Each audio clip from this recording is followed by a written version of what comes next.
청취자 여러분의 건강을 응원합니다. 라디오 특진 김도헌입니다.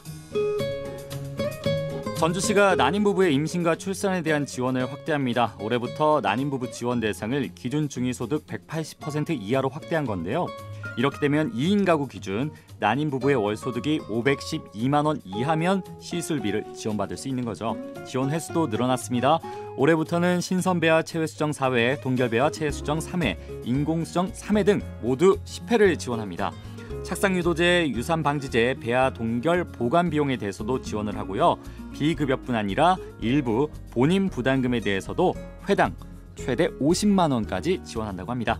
누구나 원하지만 아무나 가지기 힘든 아이, 이제 난임 부부의 곁으로 올 수 있을까요?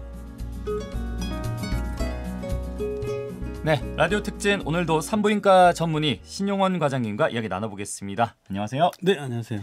네, 우선 전주시에서 이렇게 난임 부부에 대한 지원을 확대했다고 하니까 기해년 정말 희소식이 아닐까 싶어요. 네. 뭐 인구 유출도 많고 저출산 문제가 심각한 만큼 정말 이렇게 우리 아이를 가지고 싶어하는 부분들의 경제적 부담이라도 좀 덜어줘야지 않을까 싶습니다. 그럼 오늘은 이제 인공수정에 대해서 알아봐야죠. 네. 인공수정 간단히 말하면 어떤 방법인가요? 인공수정은 밖에서 정자와 난자를 수정시켜서 넣어주는 체수정과는 달리 밖에서 정자만을 활동성 좋게 그리고 운동성이 좋게 만들어서 자궁 안에 이식하는 방법입니다. 네, 쉽게 말해서 그러니까 활동성 강한 정자를 여성의 자궁 속으로 넣어주는 거잖아요. 주입하는 겁니다. 네, 이런 방법 보통 이제 임신 확률 이게 지원을 아까 한다고 했었는데 보니까 이제 몇 회죠? 인공수정 3회라고 했는데요. 보통 이런 임신 확률 1회에 몇 % 정도 된다고 보시나요? 15% 정도 보고되고 있고 저희 병원 데이터도 그렇습니다. 15% 정도면 좀 높은 건가요? 그래도? 높은 거죠. 어느 정도 이렇게 확률을 보면은 충분히 시도해 볼 만한 것 같습니다. 네네. 이렇게 전주시에서 지원을 받으면 이러한 것을 이제 3회를 시도를 해볼 수가 있는 거잖아요. 인공수정의 경우 그렇습니다. 기본적으로 모든 난임 부부에게 다 시술이 가능한가요? 꼭 그렇지는 않고요. 일단 법적 혼인 상태의 난임 부부가 난임 시술을 요구하는 의사의 진단서를 제출한 경우에 의료보험 혜택을 받을 수 있습니다. 네. 그리고 현재 부인의 나이가 44세 이하인 경우에 해당되고 만 44세 이하. 만 44세. 네. 부부 중 한 명은 대한민국 국적이어야 되고요. 만약에 한 명이 외국 국적인 경우 두 분 다 건강보험 가입자인 경우에만 지원이 됩니다. 이거 부분도 중요하네요. 요즘 같은 경우도 국제결혼도 그렇죠. 많잖아요. 그렇기 때문에 좀 꼼꼼히 따져봐야 될 것 같습니다.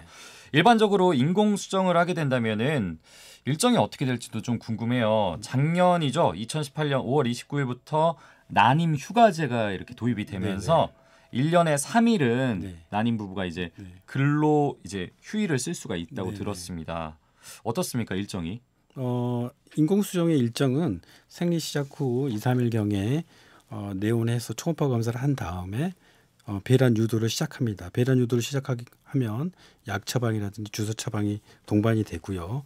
그 뒤에 1, 2회 더 병원에 내원하셔서 난폭 크기를 측정한 다음에 저희가 배란 유도를 하고 언제 인공수정할지 인공수정 시술 날짜를 잡습니다.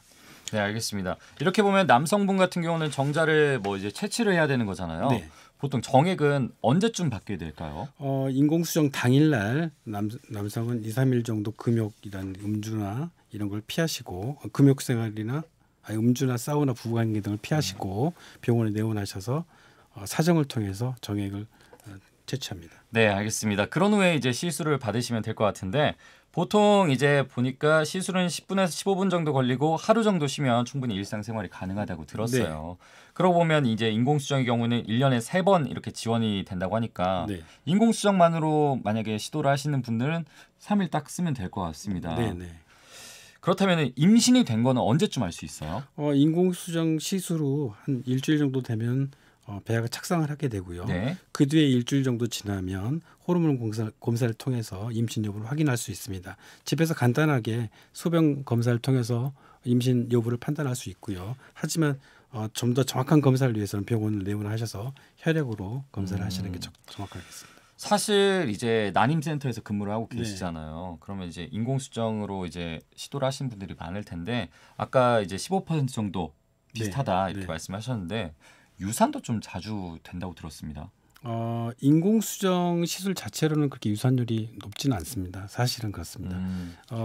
난임의 이유가 자궁이라든지 이런 쪽에 문제가 있어서 그걸로 인해서 유산이 되는 것이지 인공수정 자체로 유산이 되는 건 아닙니다. 인공수정으로 그러면은 이제 착상이 되고 임신이 되면은 네. 웬만하면은 다 출산까지 이어진다 이렇게 봐도 그렇죠. 되는 문제가 거예요? 없으면요. 이건 좀 굉장히 긍정적인 것 같습니다. 예. 해외 사례도 좀 살펴볼게요. 일반적으로 해외 선진국이죠. 이제 뭐 독일이나 프랑스, 스웨덴이랑 비교를 해봤을 때 지원 횟수는 저희도 비슷하더라고요. 네, 우리나라도. 네. 그런데 이제 조금 더 우리는 심각한 출산율을 가지고 있지 않습니까? 네. 작년 이제 0.96명. 예. 이렇게 봤을 때는 이스라엘 같은 경우는 자녀가 2명이 될 때까지 네. 2명이 될 때까지 인공수정, 체외수정 이 시술을 무제한으로 지원을 한다고 네, 들었어요. 사실 현장에서 일하시는 입장에서는 네. 실질적인 지원, 그러니까 난임 부부한테는 이런 것들이 있어야 된다. 어떤 부분이 좀 확대돼야 한다고 보세요? 이제 제 개인적인 생각으로는요. 물론 이런 난임 지원을 많이 해줌으로 인해서 출산율이 올라갈 걸 기대하고 있지만 사실 출산율이 그렇게 올라가고 있지는 않습니다.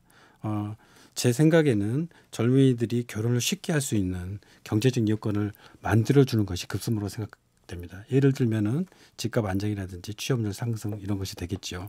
또 아울러 결혼하는 비율을 높이는 것 이외에도 출산율을 높이기 위한 여러 가지 방법들이 있을 것 같습니다. 어떤 것들이 있을까요? 예를 들어 동거나 미혼모에 의한 출산도 사회적으로 용납이 되는 사회적 분위기가 조성이 돼야 될 것 같고요.